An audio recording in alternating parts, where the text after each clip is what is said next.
In the spirit of international understanding, Marathon has changed its name to Snickers. Lots of people in the UK know that Snickers used to be called Marathon in this country, and lots of people know that it was changed in order to align the brand with its international counterparts. Which makes sense, except that the same company that makes Snickers also makes Mars Bar.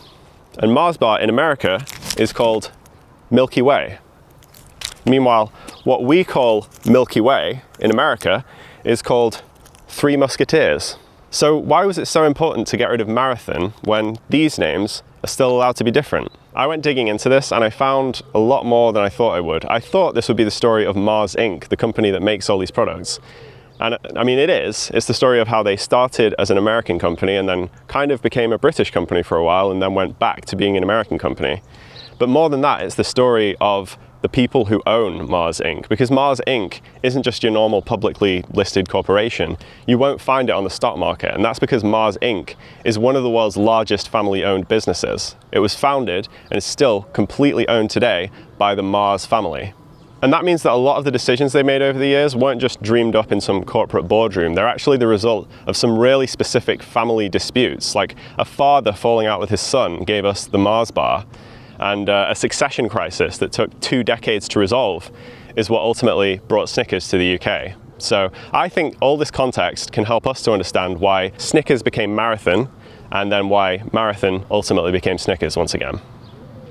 It'll also explain why I'm in this park, but the first thing you need to know about the Mars family is that they are very reclusive and very secretive. Supposedly, this stems from the launch of another Mars product, Ben's Original Rice, or Uncle Ben's as it used to be called. This was launched during World War II, and apparently Mars spoke a little bit too openly about the process that they use to make this. And in response, the US government threatened to requisition that process in order to feed the troops. And ever since then, Mars has been very protective of trade secrets, and the Mars family are very rarely seen in public. So let's start with a man named Forrest Mars. He was born in 1904 in Minnesota, and his parents divorced when he was young, so he didn't see much of his dad growing up. But his dad went off to Washington State and started a chocolate company. And they had a few different products, there were ups and downs, but it wasn't until Forrest came of age that they reunited and Forrest started getting involved in his dad's company.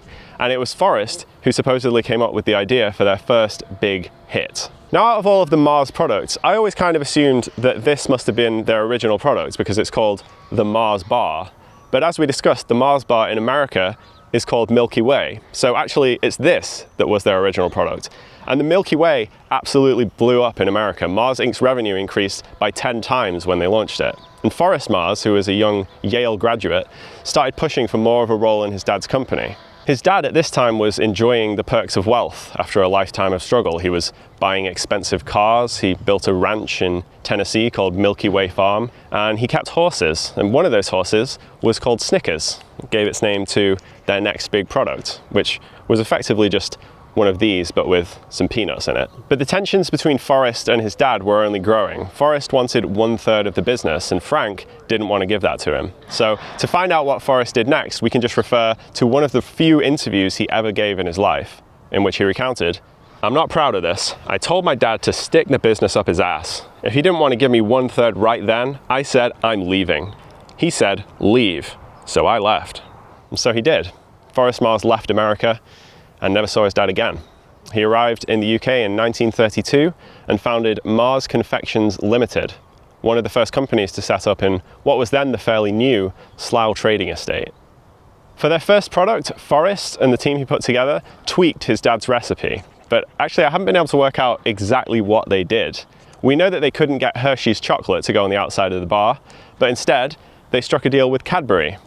In fact, there's a quote from someone at Cadbury looking back on that decision, and he just says, "Why ever did we do that?"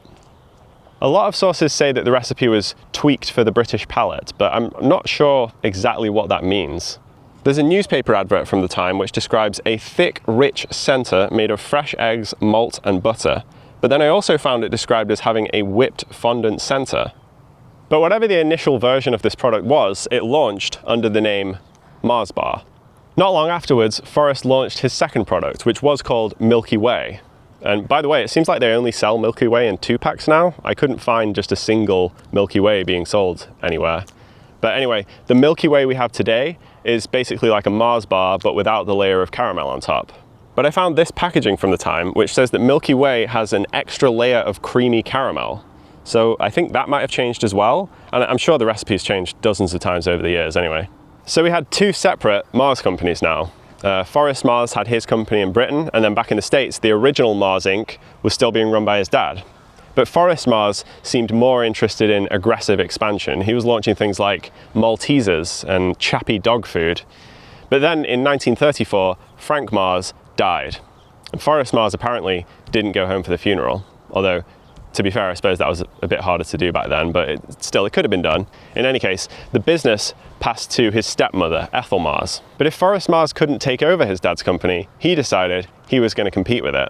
He had seen a product in the UK called Smarties, and he thought Americans might like something like that. So he returned to America, teamed up with a man named Bruce Murray, and Murray and Mars came out with M&M's, which were a huge hit. Before long, Forrest Mars' business empire was bigger than the original Mars Inc. And when Ethel Mars died in 1945, the family entered full-blown succession territory. Forrest finally inherited 1/3 of his father's company, but another third went to his half-sister Patricia, and 1/6 went to her uncle William Kruppenbacher, who was currently running the company. Forrest tried to convince his half-sister to put him in charge, but Kruppenbacher ended up winning her support. At this point, we should discuss the fact that Forrest Mars was apparently kind of the worst. At the M&M factory, he was reportedly prone to explosive fits of screaming and cursing, and now he was turning up to the Mars factory all the time and trying to basically backseat drive the company. By 1964, all of Forrest's rivals had either retired, died, or just given up and sold their shares. So 20 years after his dad died, Forrest finally took over Mars Inc. And he immediately merged it with his own company to create one global Mars company. And suddenly there were some opportunities, because some of Mars's products had never made it to Europe, the Snickers bar being a prime example. And so, in 1968, with the family succession crisis resolved, Snickers finally launched in the UK market, except instead of Snickers, it was called Marathon. This isn't an original Marathon bar, this is like a retro edition that they came out with for a limited time in 2024. Unfortunately, I couldn't get my hands on like an original 35-year-old Marathon bar. Due to the Mars company's secrecy, I can't find anywhere that they publicly spoke about why Snickers was renamed to Marathon in the UK, but the prevailing theory, which I think is pretty plausible, is that they were concerned about Snickers sounding a bit too much like Knickers. And of course, here in Britain, we would never stand for a tasty sweet treat with the word knicker in the name. That's just completely obscene. But Marathon it was, and they followed up that name with some wholesome, family-friendly marketing. Peanuts, lovely peanuts, come on darling, they're lovely. Love those tasty peanuts. Marathon, a fistful of peanuts in every bar. Anyway, Marathon was with us for about 22 years, but then in 1990 it changed to Snickers. And yet the Mars bar was allowed to remain, even though it's the same concept as America's Milky Way bar. They didn't change that name. The marketing at the time said that this was a move for like international cooperation, and I think that might have fueled a conspiracy theory that I've seen about this. There's an argument out there that the reason that Marathon had to go was because we were integrating more and more with Europe at the time, and there's a place in Greece called Marathon, so therefore somehow that meant we couldn't use that name anymore. But that's not the case. I, after some digging, was able to find an old newspaper article with some quotes from a Mars executive talking about this name change at the time, and he confirmed a theory that I'd seen spoken about a little bit elsewhere. From satellite television in London, this is Sky Channel. In the 1980s, another big trend was the rise of satellite TV. And that meant for the first time, TV broadcasts were extending beyond national borders. But on a pan-European TV channel, you can't run an advert for Marathon. So the name change wasn't because we needed to have the same name as America, it was because, for marketing reasons, we needed to have the same name as Europe.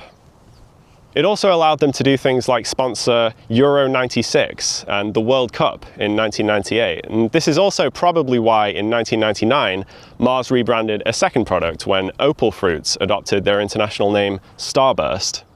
Today, Mars Inc. is still controlled by the Mars family, although these days it's so big, it has 150,000 employees. I doubt the Mars family is micromanaging every single decision the company makes. But the legacy of Forrest's argument with his dad, even almost 100 years later, can still be seen. In fact, you can see it just over there. Forrest Mars must have chosen a good spot for his UK factory, because now, even almost 100 years later, Mars still has a huge site on the Slough training estate. So even though Mars Inc. today is an American company, this is the home and the birthplace of the Mars bar. And it's all because of that same family drama that gave us Snickers, Marathon, and everything else in between. So that is why Snickers became Marathon, and ultimately Marathon became Snickers again.